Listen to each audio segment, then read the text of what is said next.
Brilliant. Well, thank you so much for everyone for joining and taking the time and that sort of thing. So this is a quick roundtable discussion with a few software engineering managers, leaders, and CTOs across London. I wanted to bring people together because I've been getting a lot of questions recently on LinkedIn about working from home, about hybrid working, about the world of work post-COVID. So I thought I'd bring together some industry leaders and experts to share their advice, their opinions, and their expertise in these areas. So I'll just do a quick intro of the speakers, and then we'll go into some of the questions that people messaged me on LinkedIn as what they wanted to hear about. So I've got Glyn on the call, who is the CTO of Digital Solutions at iTech Art Group. We've got Oyvind, who's a CTO of Kidley. We've got Simon, who's a head of engineering for LV. So thank you all for taking the time out of your busy schedules. Like I said, this will be 30 minutes or so. So quick sort of round fire questions for the panel. And if you guys can keep your answers to 2 minutes or so, that would be really appreciated. Cool. So I'll kick it off. Obviously, we've undergone a lot of change over the past couple of months. It's been an interesting time for everybody involved. Right now, some people are working from home, some people are in the office. I was wondering if you guys could talk a little bit about your current setup in your teams and how you're coping and finding and managing with the whole situation. In no running order, let's, Glyn, if you're able to kick it off and just sort of share your thoughts around that. Sure. So as an organization that provides team augmentation for other development companies, so we have our developers based in Belarus, we are already set up for the remote based of working, not only if, whether in the office or whether they're working from home there.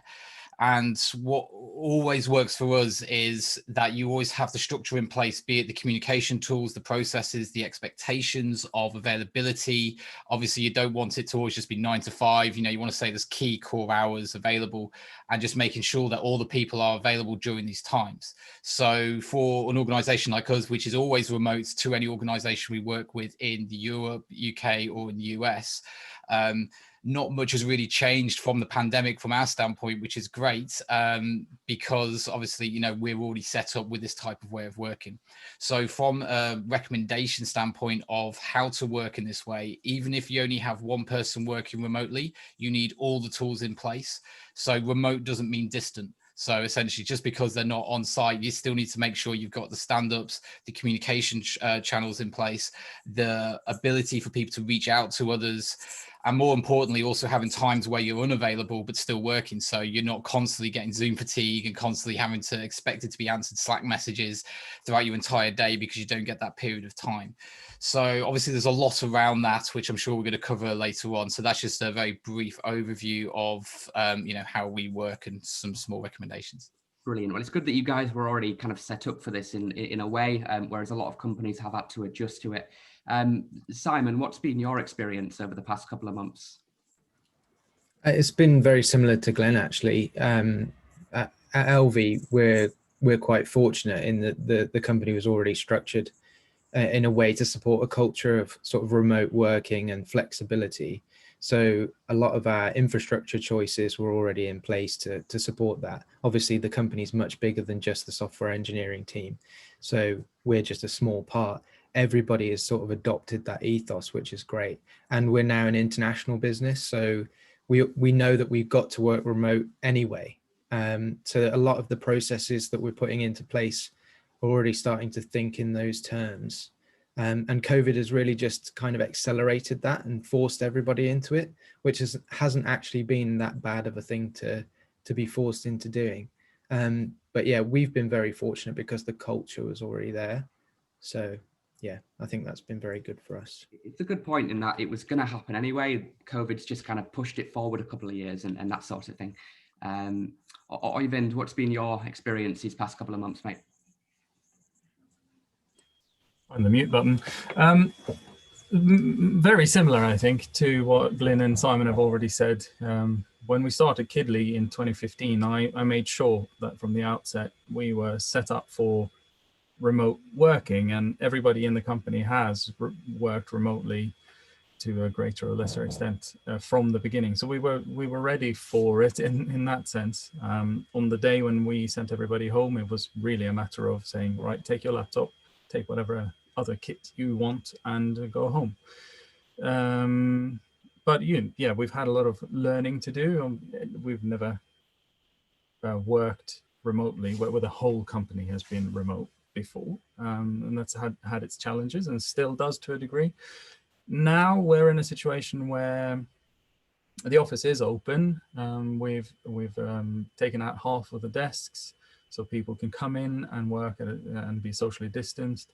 But people are very free to do as they please. We go in when we feel it's necessary. So there's always somebody in the office, but they're there because they feel like it's better for them to be working together than remotely. The tech team is pretty much 100% remote, and that works really well. So yeah, our challenges are mainly around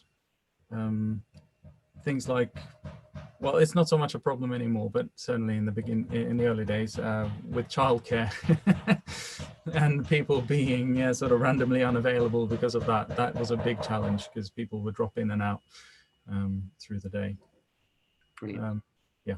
Thanks for that. Well, look, we've got 12 on Zoom. We've got another 38 now on the Haze video platform, and a lot of these people are not in the same position that you guys were in terms of already working from home. For a lot of people, it's been quite a big adjustment. So you guys are probably in a really good position to speak about this sort of thing. But what advice would you give to people that are really struggling when it comes to working from home, whether it's productivity, whether it's kids running around everywhere, as you alluded to, Oyvind? What advice would you give to people and insights where it's been a massive change for them and it hasn't necessarily been easy? Simon, do you want to take the reins and answer that one first, mate? Yeah, it's a really tricky one, to be honest, because everybody's individual circumstances are different, and I don't think there's necessarily going to be a company policy that's going to help anyone in particular. But I can certainly speak from my example. I think that I personally find that I have to plan things out a little bit better. I've definitely spent a lot more time in our project management tools than I've had to do in the past.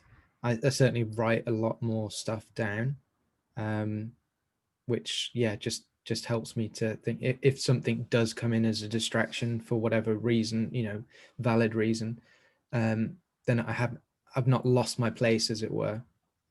I don't have kids running around, I don't have many distractions. Actually, I find the home working environment is much more productive for me because the office environment can tend to be a bit more distracting.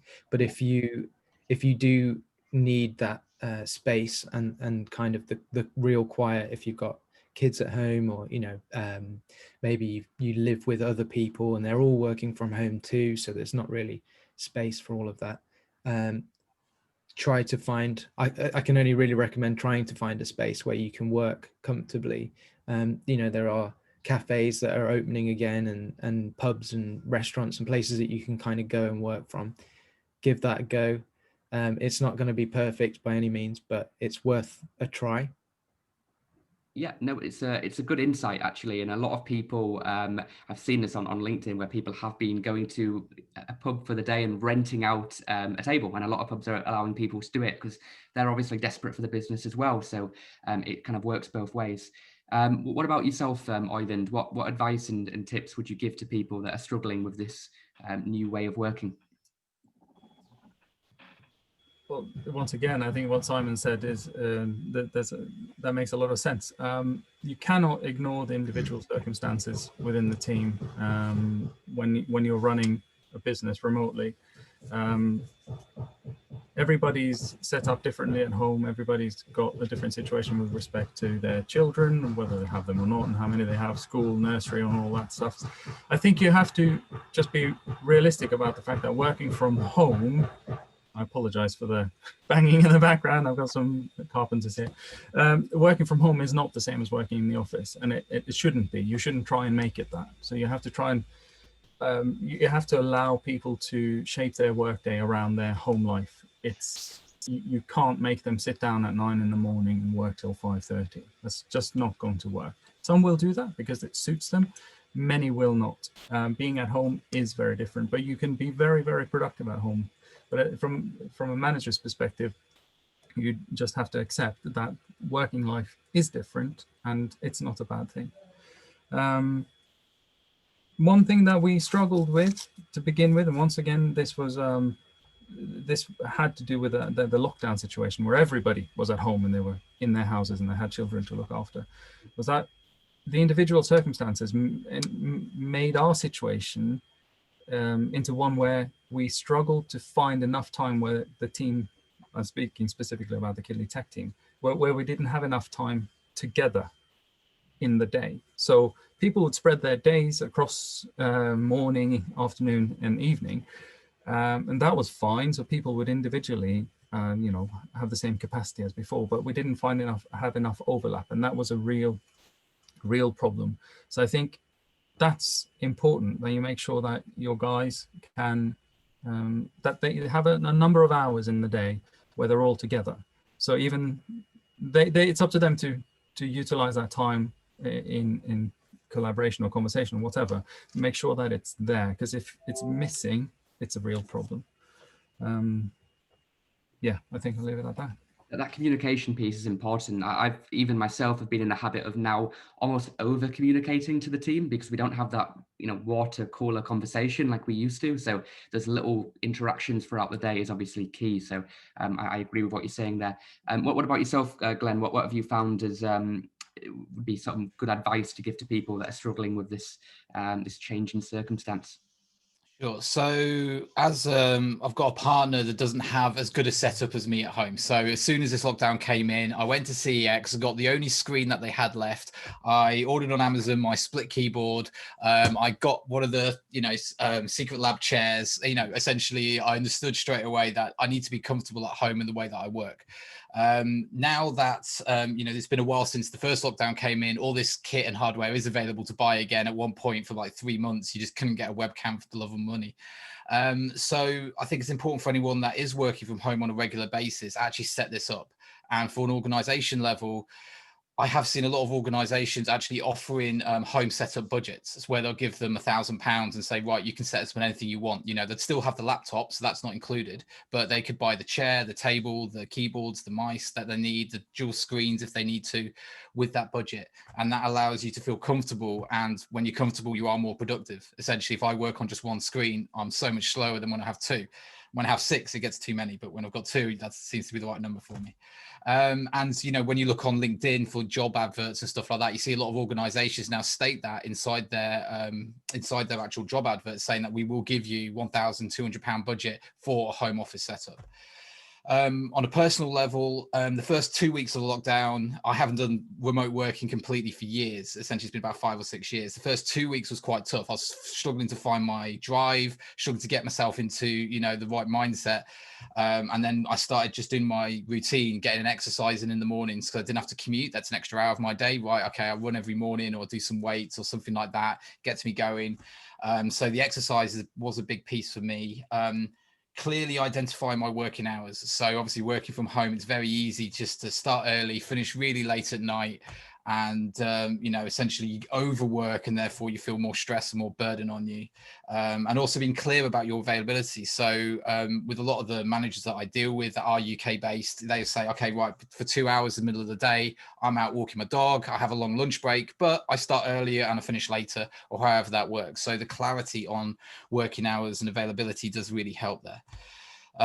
Obviously each person's different, you know, so certain people inside the UK office, they want to be in the office, they want to go to the office instead of be at home. They've got a young kid, or they've got work in the kitchen happening, or a lot of banging going on. Sometimes they say, well, I'm going to be in the office for the next 2 weeks just because I want to get out of the house, or I can't concentrate. And obviously people that work alone miss that human interaction as well. So if you are a person that lives in a flat by yourself, it can be very lonely not having that type of communication.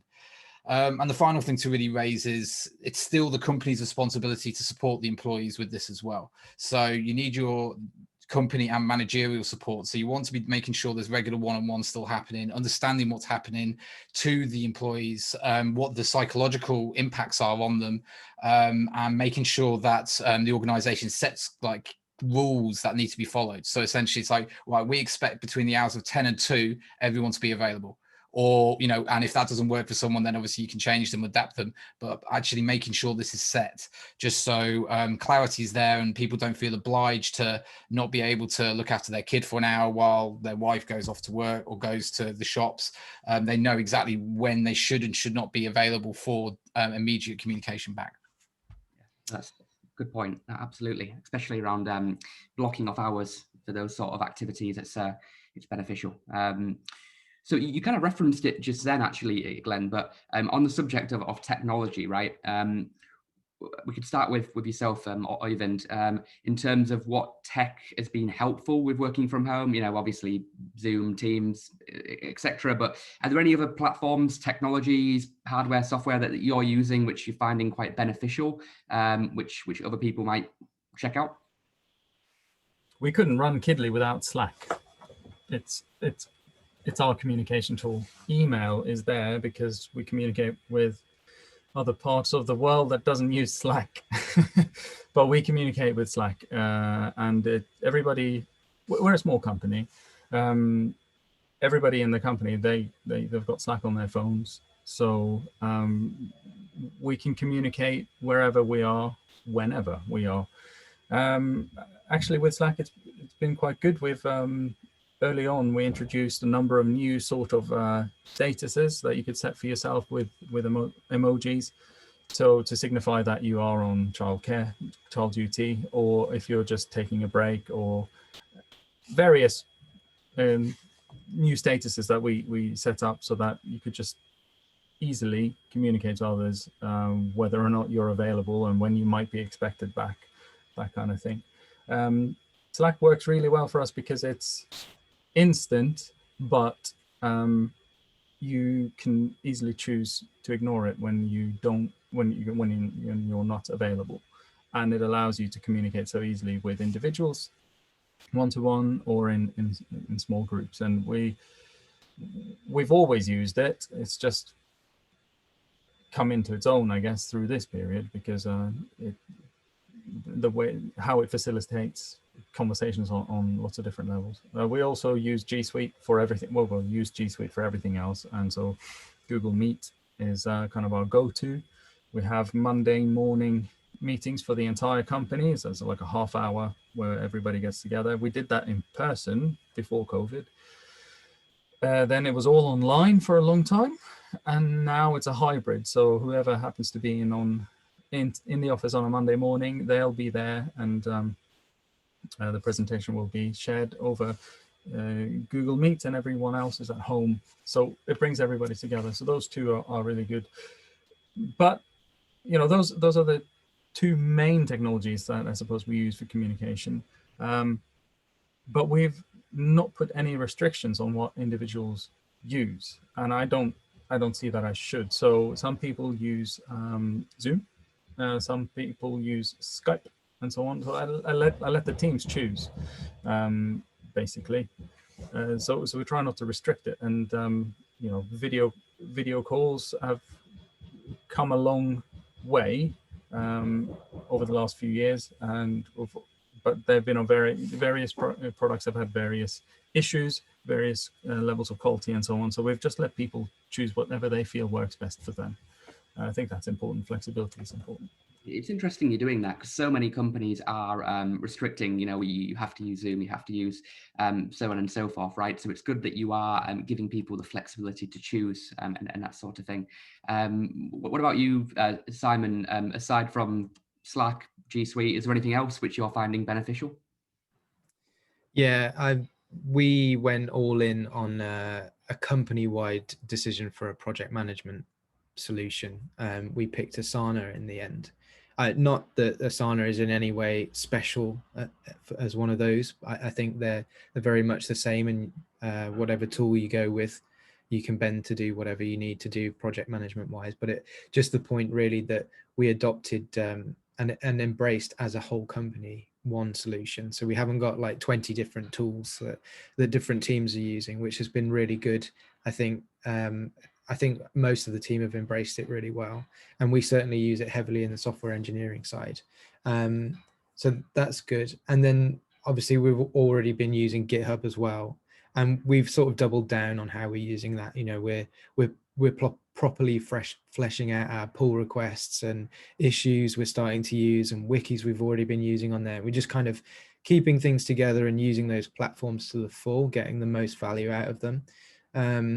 So not really anything new, but just looking at the ways of working with the tools that we've already got and improving that. I think one thing that's worth noting as well is whenever we think about the software that we're going to adopt, we always look for online first. That's a must, because we've got people using Macs, we've got people using Windows and other platforms too. Something that is web-based primarily is what's going to be the most collaborative naturally, but also it's going to be cross-platform, and that just simplifies the whole problem.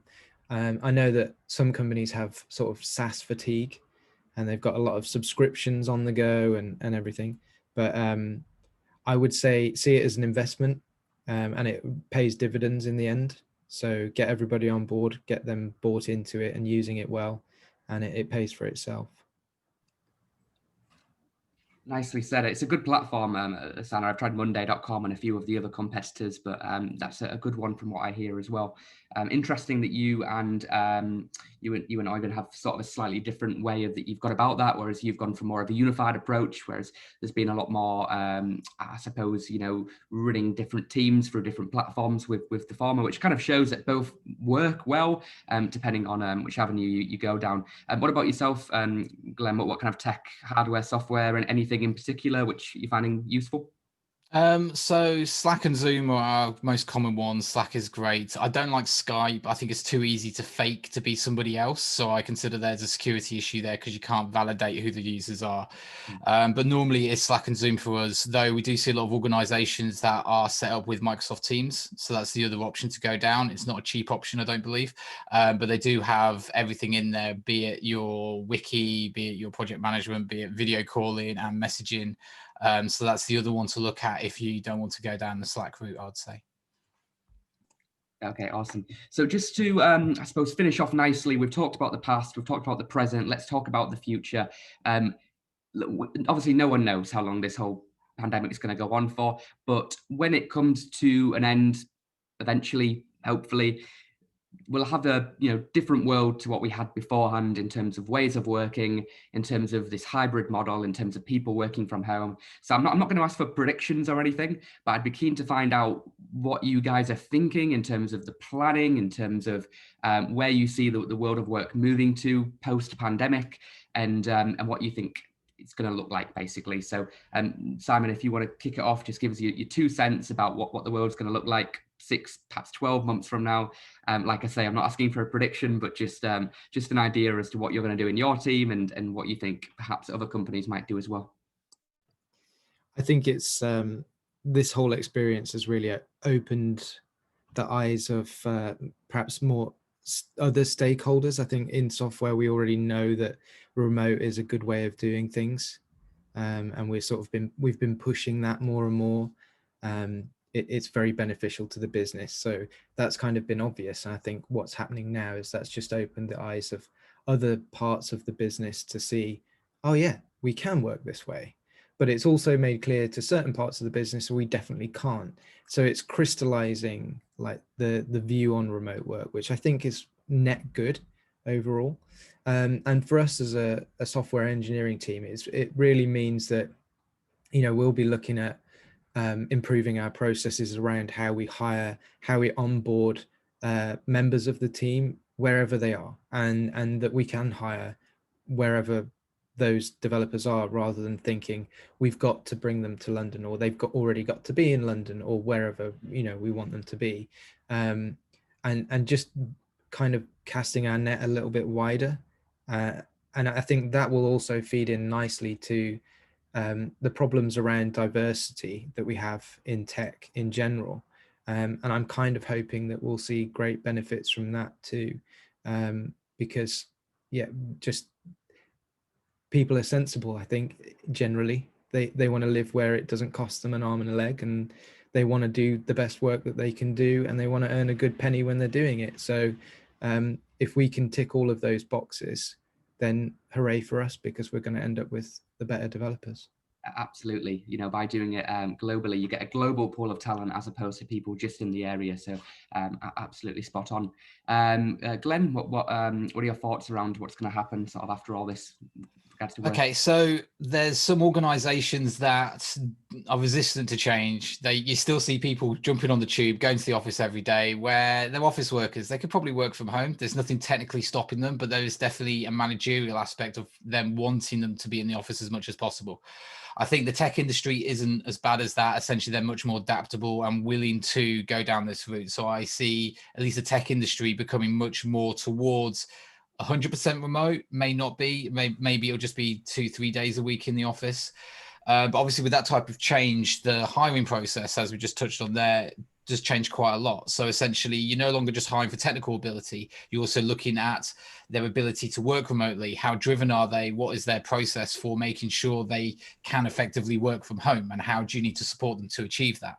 And if you're hiring a manager, what is their experience of managing remotely? Essentially, you can't just take someone to the office and see their response. Essentially, you need to be able to identify these issues from Slack chats, from certain visual cues that you see on video chats. So there's definitely a different way that you need to hire from that perspective. As you mentioned as well, being able to hire more globally is a big plus, but that does also mean what is the impact, especially on the London market, on pays, for example. This is already an issue over in the US with Silicon Valley, with Facebook and other guys saying that they're going to stay 100% remote. You're no longer location specific, so therefore will pay decrease because of that. So it'll be interesting to see what happens from a standard wage perspective, especially in London. That's probably just my main views at this stage. Yeah, the wage is something that we're tracking very closely at Hayes. We're putting out salary reports and guides, and we'll have one coming out in a couple of weeks in regards to the changes that COVID's impacted and that sort of thing. So I'm sure you'll all be getting emails from me shortly about asking if you want copies of that and that sort of thing. Oyvind, what's your views around what's going to happen in the future? I think working from home is going to be more of a mainstream thing, definitely. We've proven that it can be done. I think we've proven that it should be done. I think times are ripe for this. Just from a personal perspective, Kidley's gone through huge growth during this time. And in terms of headcount, we've increased nearly 50% during this time, and it's been done while people were remote. And that's hard. And as both Glyn and Simon have alluded to, the processes are different, and we have to learn how to do that well. I think remote working is something that should just be embraced. I'm not sure how it's going to be. I can only speak for Kidley, but I'm not sure exactly how it's going to pan out. I think 6 months from now is going to be quite similar to what the situation is like right now. In 18 months, I think we're going to have much more of a hybrid situation again. We quite like getting together physically and working together, being together. I know my team wants to be together much more than we are, but it's not advisable at the moment given our office setup and so on. So we're staying away.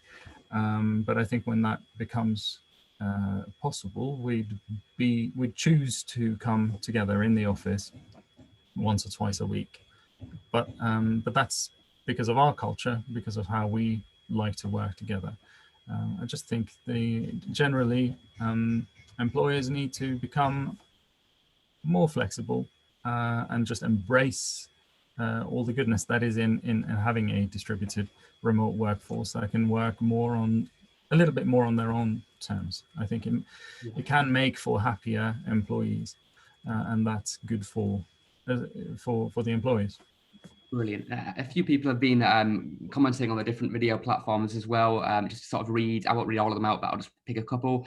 I think on Zoom, Mohammed was talking about, I think it was your point, Simon, when you were talking about how it will encourage more women to get into roles where they perhaps wouldn't have been able to before because of locations and areas. And I think that's a really good point. And obviously, more women in tech is something that is obviously a priority at the moment for a lot of people in their organizations. organizations with diversity and inclusion. So that's obviously going to be a massive benefit that we get out of this. Someone called Dan on the Hayes video platform, when you were just speaking then, Oyvind, he talked about a 50% increase in headcount. That's obviously amazing. He said it was very impressive to see companies still growing despite everything that's going on. So I guess that's a positive ray of light that you've echoed there. And Laura on the video platform, I think you were talking, Glenn, she was talking about how embracing this new way of, rather than just people forcing everyone to go back to the office, giving them the choice, making it a hybrid option, it's going to increase happiness, and ultimately that's going to increase productivity. So perhaps the companies are not doing all that well at the moment, and the ones that are perhaps resisting to this, maybe having a new approach and a new style of thinking to all of this might do them some good, as opposed to the alternative. So thanks very much for watching. We've got up to about 55 now on the Hayes video platform. So that's all our clients, and thank you all for taking the time to hear the expertise. And obviously I think we've got about 15, 16 on Zoom. So thanks for watching live. And I'll post this on LinkedIn today so people can share it with their teams and whatnot. But just once again, thanks to our speakers for taking the time out of their schedules to share their advice and expertise. And I know a lot of people have been wanting to hear from industry leaders about what's happening in this under this pandemic with regards to their current teams and where they see the world of work going. So thanks for your time, guys, and thank you all for watching as well. Thanks, Alfie. See you next time. Thank you. Bye-bye.